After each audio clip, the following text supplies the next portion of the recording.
우후 지실이라는 사자성어가 있습니다. 우후, 비가 온 뒤에 지실, 실하게 된다. 즉 비가 온 뒤에 땅이 굳는다라는 그러한 뜻입니다.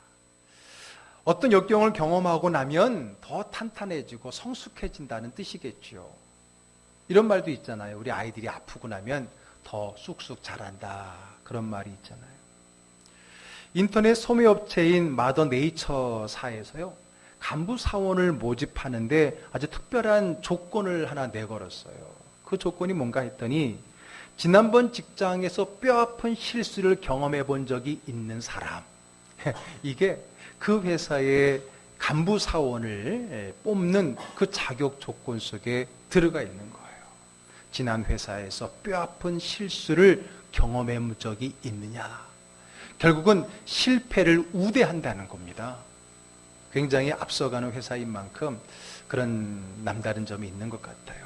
왜냐하면 그 실패가 오히려 그 사람을 더 단단하게 한다라는 그 진리를 알기 때문에 오히려 그런 조건을 내걸지 않았나 생각이 되어집니다. 실패를 경험했기 때문에 같은 상황에서 되풀이하지 않을 것이고요. 또 심사숙고할 수 있는 그런 자격이, 또 그런 상황이 준비되었을 거라고 하는 거죠. 지난주의 말씀처럼 홍수의 재난은 뼈아픈 경험이지만 그것을 통해서 보이지 않았던 내 기초적인 땅 밑의 기초를 확인할 수 있었고, 그로 인해서 부실했던 나의 기초를 다시 세울 수 있는 기회를 얻었다는 겁니다. 그런 의미에서 홍수는 은혜라고 이야기했었죠. 지난주 주인공이었던 베드로 이야기를 더 해보려고 합니다. 그는 자타가 공인하는 정말 반석의 믿음이었고, 그리고 예수님의 수제자였습니다. 그러나 그는 예수님이 잡히시고 재판을 받는 과정 속에서 예수님을 3번이나 부인하는 그러한 연약함을 드러냈죠. 한마디로 그의 믿음의 기초는 반석이 아니라 모래였던 것입니다. 얼마나 창피하고 속상하고 슬펐을까요? 그나마 다구림 소리를 통해서 예수님의 말씀이 생각났던 것은 그나마 모래 속에 숨겨졌던 희망이 아닐까 생각합니다. 그는 자신의 부실한 믿음의 기초를 보았고요. 그래서 통곡하고 회개했습니다. 그러나 다행인 것은 자포자기하지 않았습니다. 여전히 다른 제자들과 함께하고 있었어요. 그런 그에게 기회가 찾아왔습니다. 다름 아닌 그 예수님이 부활하셨고, 또 부활하신 그 예수님이 제자들에게 찾아오셨던 겁니다. 물론 혼자 있을 때가 아닙니다. 다른 제자들과 함께하고 있을 때 찾아오셨어요. 찾아오셨을 때 그를 맞이했던 그 제자들은 어땠을까요? 베드로를 비롯해서.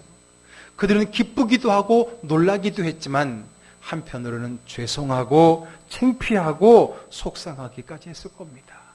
왜냐하면 예수님이 잡히셨을 때 요한을 제외하고는 다 도망가 버렸거든요. 그 중에서도 수제자라고 했던 베드로는 예수님을 3번이나 모른다고 부인까지 했었거든요. 그런 그들에게 부활하셔서 나타나신 그 주님이 반갑기만 한 것이 아니라 죄송하고 창피하고 그런 자기 자신이 얼마나 부끄러워하는지 몰랐을 겁니다. 그 중에서도 예수님을 3번이나 모른다고 부인했던 베드로의 마음은 어떻겠습니까? 더욱더 창피하고 죄송하고 몸둘 바를 몰랐을 겁니다. 그는 차마 예수님의 얼굴을 바라볼 수도 없었어요. 눈은 마주치기 더 힘들었고요. 그는 늘 앞장섰고 늘 예수님의 오른쪽에 서 있었던 사람인데 언젠가 그는 저 뒤편에 예수님에게 얼굴 마주치지 못하고 어쩌면 고개를 푹 숙인 채 속으로 울며 스스로를 자책하고 있었을 겁니다. 그런 베드로의 모습을 주님 모르셨을까요? 아니요, 알고 있었습니다. 그렇게 부활하신 예수님과 제자들은 몇 번을 더 만나게 됩니다. 오늘 본문의 앞절인 14절에 의하면 오늘 본문의 이야기는 3번째, 부활하신 예수님이 제자들을 만났던 3번째 만남의 이야기라고 합니다. 그 이야기는 그렇습니다. 어느 날 예수님의 제자 7명이 12명 중에 7명이 디베랴 호수, 즉 갈리 호수에서 그곳에서 물고기를 잡고 있었습니다. 그날도 밤새 그물을 던졌지만은 고기를 한 마리도 잡지 못했어요.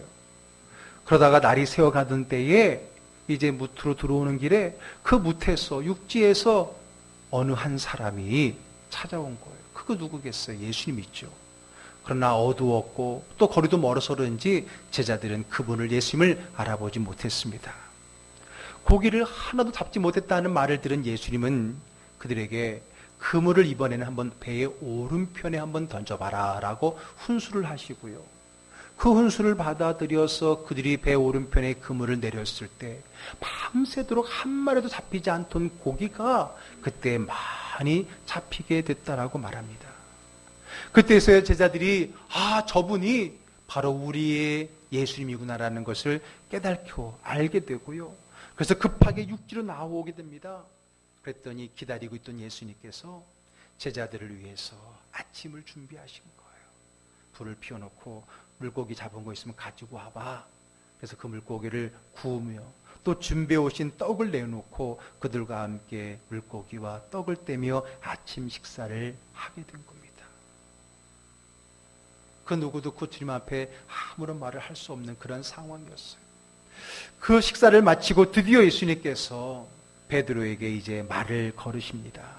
자, 오늘 본문의 15절의 앞부분 한번 다 같이 읽어볼까요? 그들이 조반 먹은 후에 예수께서 시몬 베드로에게 이르시되 요한의 아들 시몬아, 내가 이 사람들보다 나를 더 사랑하느냐 하시니. 드디어 올 곳이 왔습니다.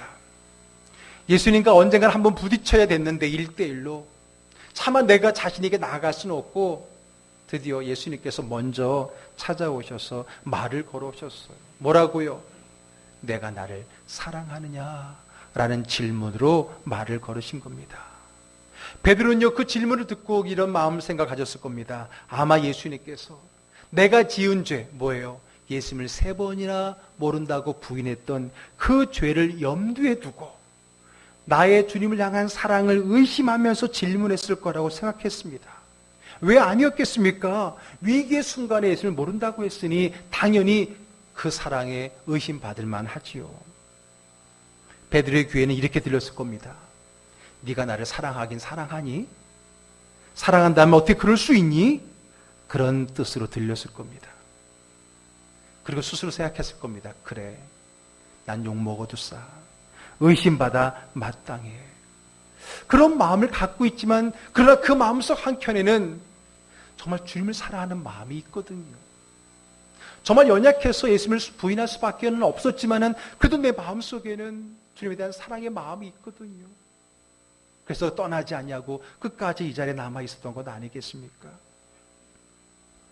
그래서 어쩌면 더 속상하고 더 창피했던 게 아닐까 합니다. 베드로는 죄송한 마음으로 그리고 떨리는 목소리로 이렇게 대답을 합니다. 우리 15절 뒷부분 읽어볼게요. 이르되 주님 그러하나이다. 내가 주를 사랑하는 줄 주님께서 하시나이다.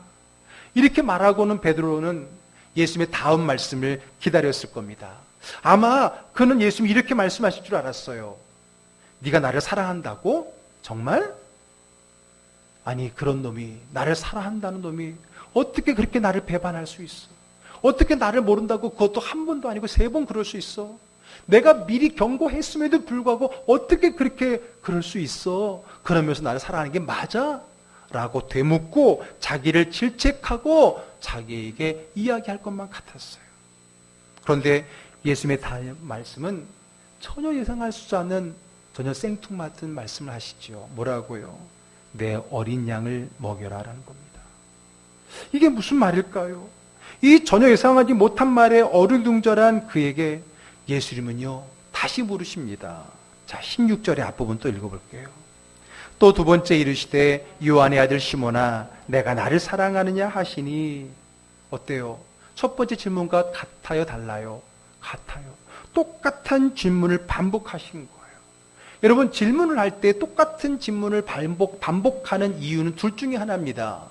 첫 번째 대답을 내가 못 들었거나 아니면 첫 번째 대답을 내가 믿지 못하고 신뢰할 수 없을 때 정말? 하고 다시 물어보는 거잖아요. 그런데 가만히 상황을 보니까 예수님이 못 알아듣지는 않으신 것 같아. 그렇다면 뭐겠어요? 둘 중에 하나인 두 번째였다 생각한 거죠. 그래, 내 대답에, 즉 내가 주님을 사랑한다는 나의 그 대답을 주님은 믿지 못하고 신뢰하지 못하겠다는 뜻은 아닐까라고 생각했다는 거예요. 누가요? 베드로 스스로가 그렇게 했다는 거예요. 왜요? 도둑이 제발 저린다고. 자기 스스로 자책하며 정죄하기 때문에 그렇게 들렸던 겁니다. 그러고 보니까 아까부터 예수님은 베드로를 부르실 때 뭐라고 불렀어요? 베드로야 라고 부르지 않고 요한의 아들 시몬아 라고 불렀어요. 예, 맞아요. 원래 베드로의 이름이 시몬이었어요. 그의 아버지 요한이었고요. 틀린 말이 아니에요. 그런데 요한의 아들 시몬인 그에게 새로운 이름, 반석이라는 뜻의 베드로라는 이름을 주신 분이 누구예요? 예수님이시잖아요. 예수님이 이름을 주었고 예수님은 늘 그를 베드로로 불렀잖아요. 반석이라고. 그런데 지금 예수님은 베드로를 부르지 않고 있어요. 그것도 듣는 베드로의 마음에는 걸렸던 겁니다. 그래, 맞아. 나는 베드로가 아니야. 내 믿음이 무슨 반석이야. 내가 봐도 모래인데. 어쩌면 그것조차도 자신을 향한 질책의 말씀으로 들릴 거라고 하는 거죠. 물론 이것 또한 베드로의 생각이고 오해고 착각이었습니다. 사람이 마음이 힘들고 병들면요, 이렇게 모든 것이 비틀어져 들립니다.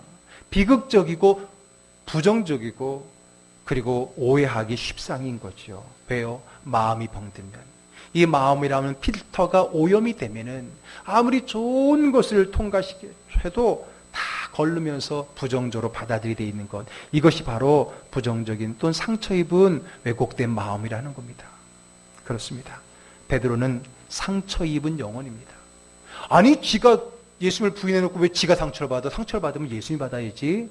이렇게 생각할 수 있겠지만은 아니에요. 비록 악하고 연약하여 죄를 지었지만은 그것이 죄임을 깨달았을 때 우리 영혼은 상처를 받습니다. 아예 죄인 줄도 모르면 상처도 안 받아요.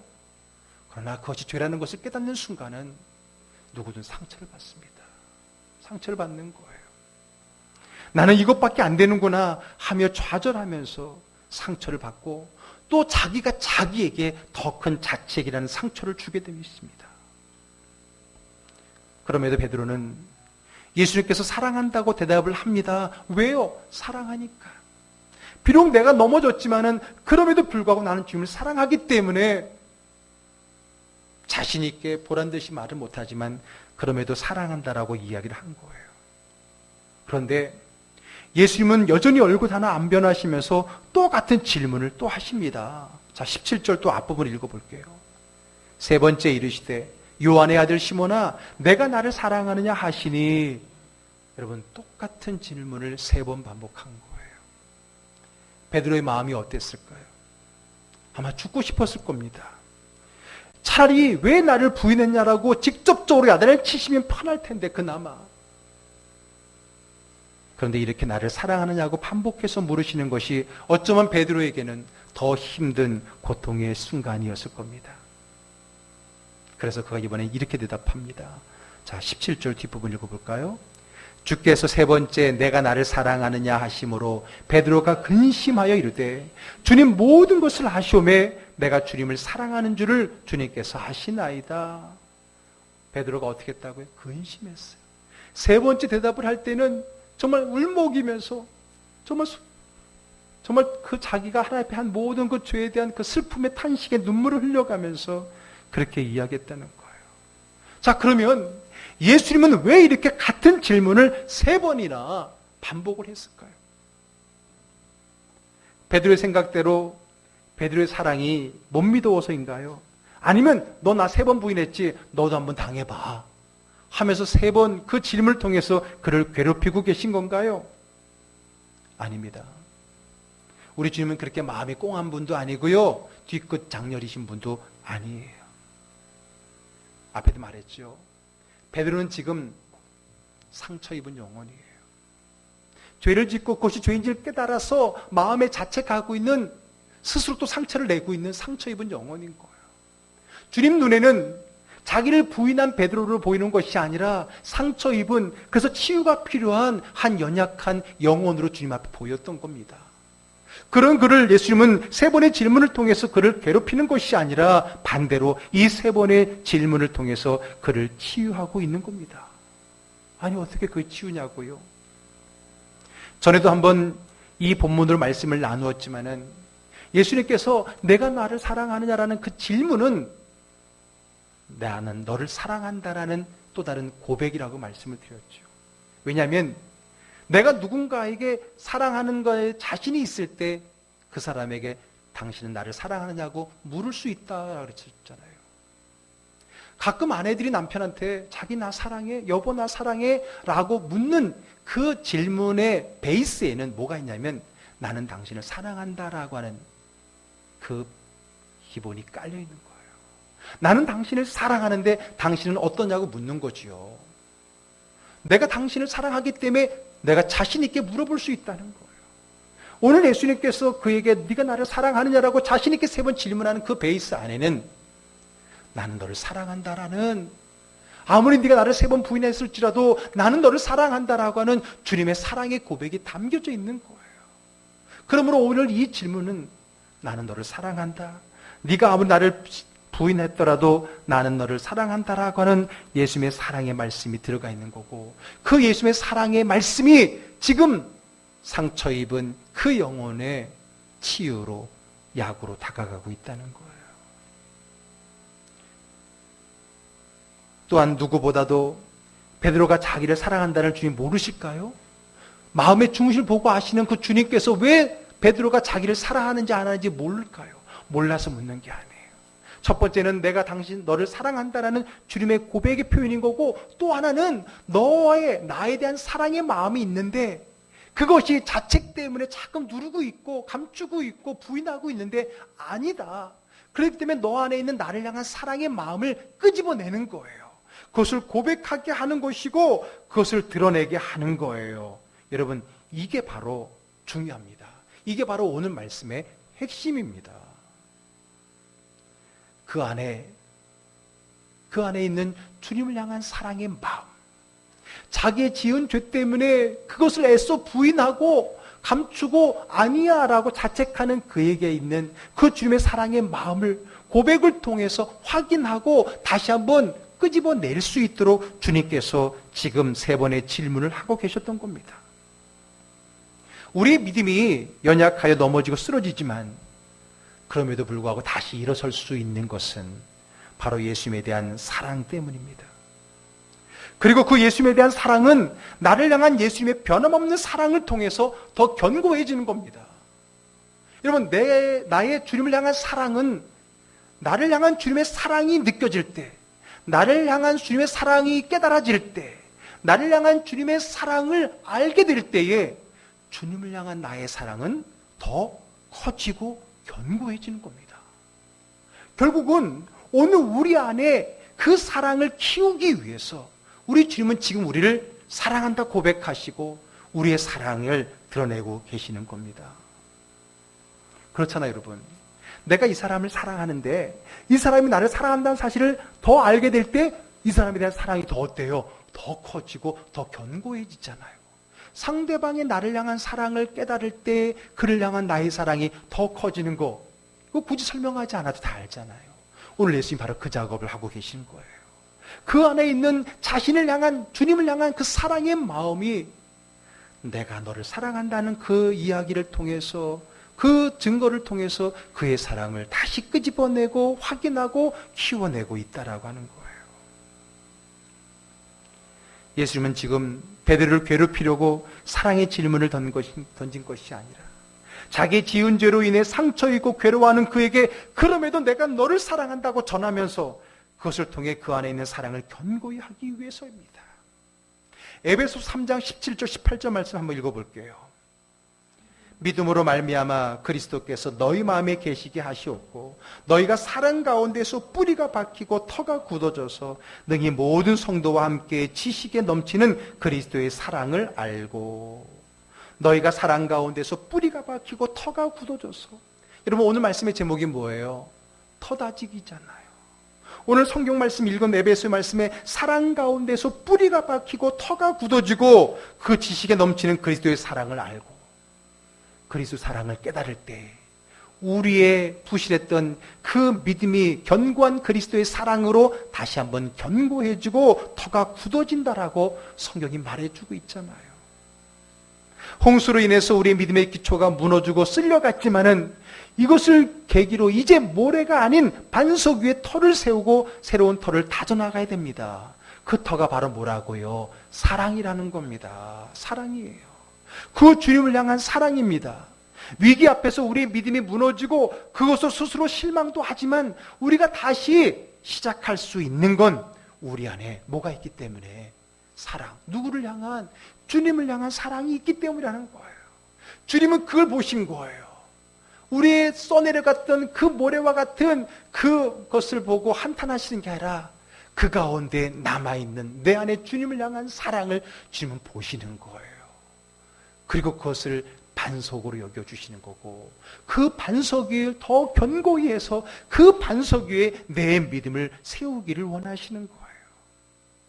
그리고 그 사랑은 그럼에도 불구하고 변함없이 나를 사랑하시는 주님을 만나고 알게 되고 느끼게 될 때에 더욱 견고하게 되는 거예요.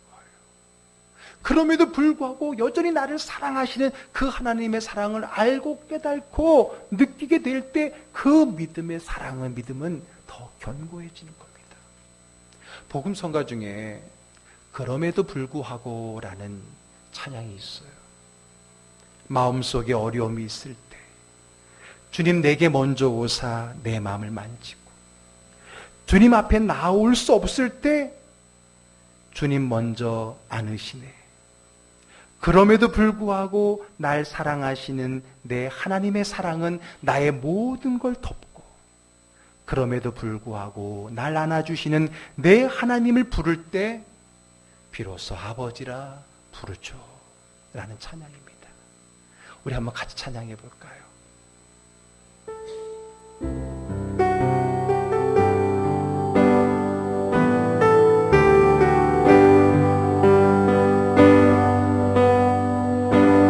마음속에 어려움이 있을 때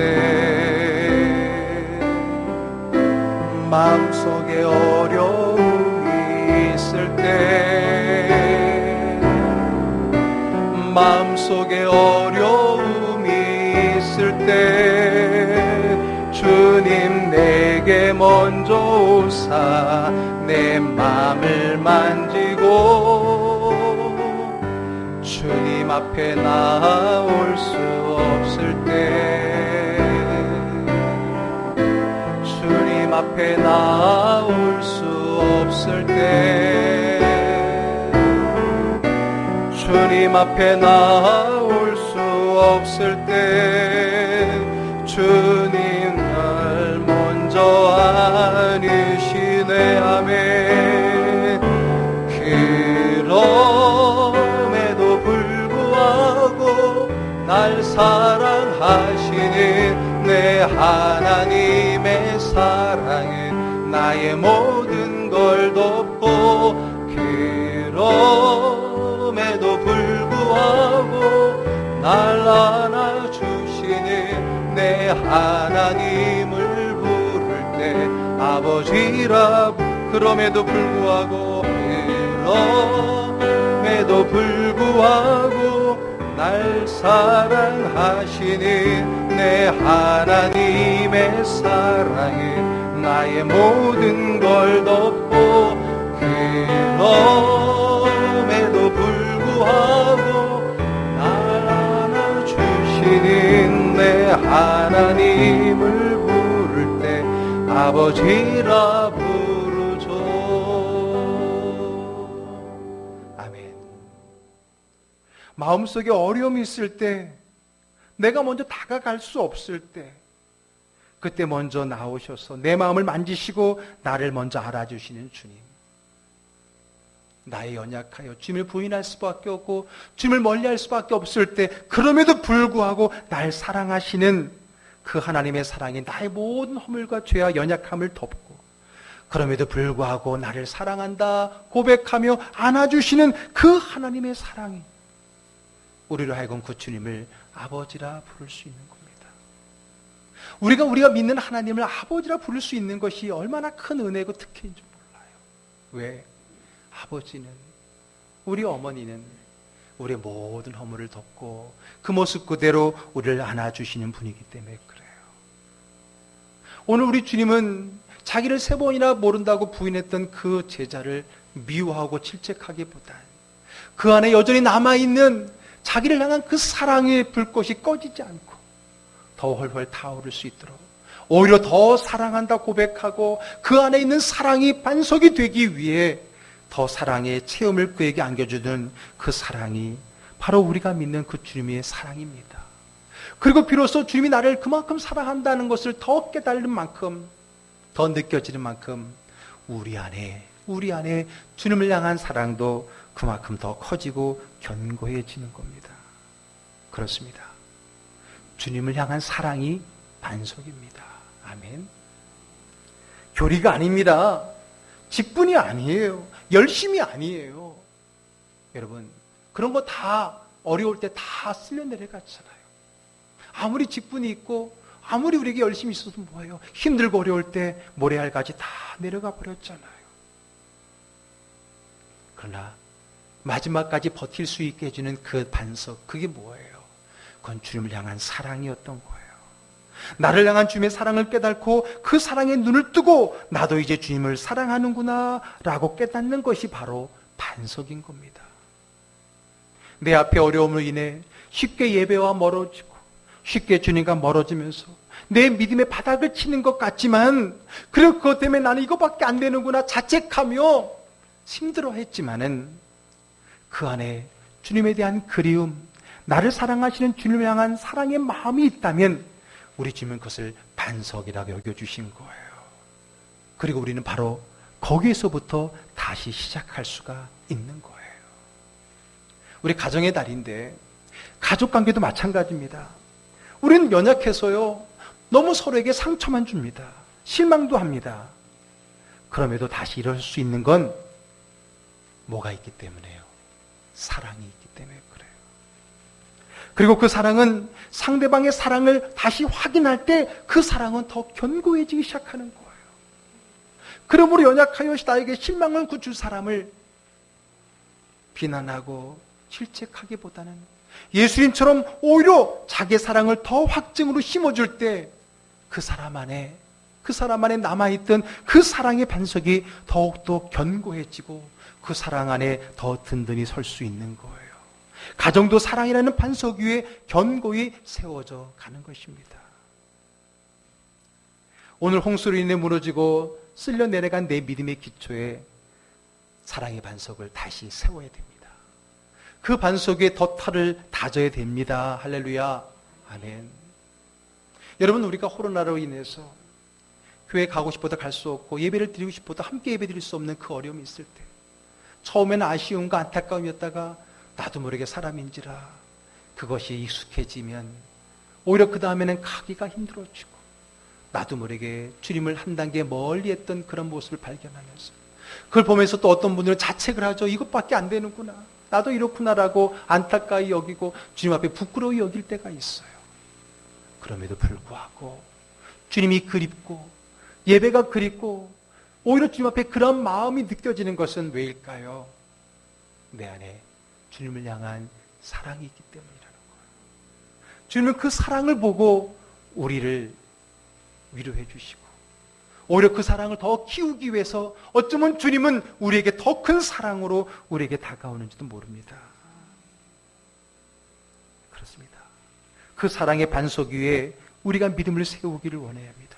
그 믿음의 터를 다지기를 원합니다. 그래야 그 터 위에 예수님께서 계속해서 엉뚱한 대답처럼 하신 말씀 뭐예요? 내 양을 치라, 내 양을 먹여라. 그건 뭐예요? 이제는 앞으로 그가 해야 될 사역, 그가 세워야 될 집이거든요. 다음 주에 우리가 해야 될 본문에 관계된 얘기예요. 그러나 여러분, 바로 내 양을 먹이라고 하는 예수님의 사역은 뭡니까? 예수님에 대한 사랑의 기초 위에 세워지는 거예요. 그래서 예수님께서는 그에게 사역을 먼저가 아니라 사랑이 먼저라는 말씀을 하고 있는 거예요. 네가 나를 사랑하느냐? 사랑한다면 그 다음에 사역인 거죠. 사랑이 없는 사역은 쉽게 넘어질 수밖에 없어요. 사랑이 없는, 사랑의 기초가 없는 예배, 사랑이 없는 기도, 사랑이 없는 봉사, 사랑이 없는 열심은 쉽게 무너집니다. 평소에는 잘 세워지는 것 같다가도 힘들고 어렵고 조금만 나를 상처를 주는 말 한마디에 우리는 쉽게 넘어지는 것 많이 경험했잖아요. 모래알처럼 쉽게 무너져 내리는 거 보았잖아요. 그래서 바울 사도는 사랑이 없으면 소용이 없고 사랑이 없으면 아무것도 아니라고 말했던 겁니다. 그리고 그 사랑은 주님의 나를 향한 사랑을 깨닫고 경험할 때 그 사랑은 견고해짐, 더 견고해짐을 잊지 마시길 바랍니다. 그 사람의 사랑은 상대방을 통해서 내가 사랑받고 있다는 것을 깨달을 때 그 사랑은 커지는 거고 견고해지는 겁니다. 자, 오늘 본문의 18절 읽어보겠습니다. 내가 진실로 진실로 내게 이르노니 내가 젊어서는 스스로 띠띠고 원하는 곳으로 다녔거니와 늙어서는 내 팔을 벌리리니 남이 내게 띠띠우고 원하지 아니하는 곳으로 데려가리라.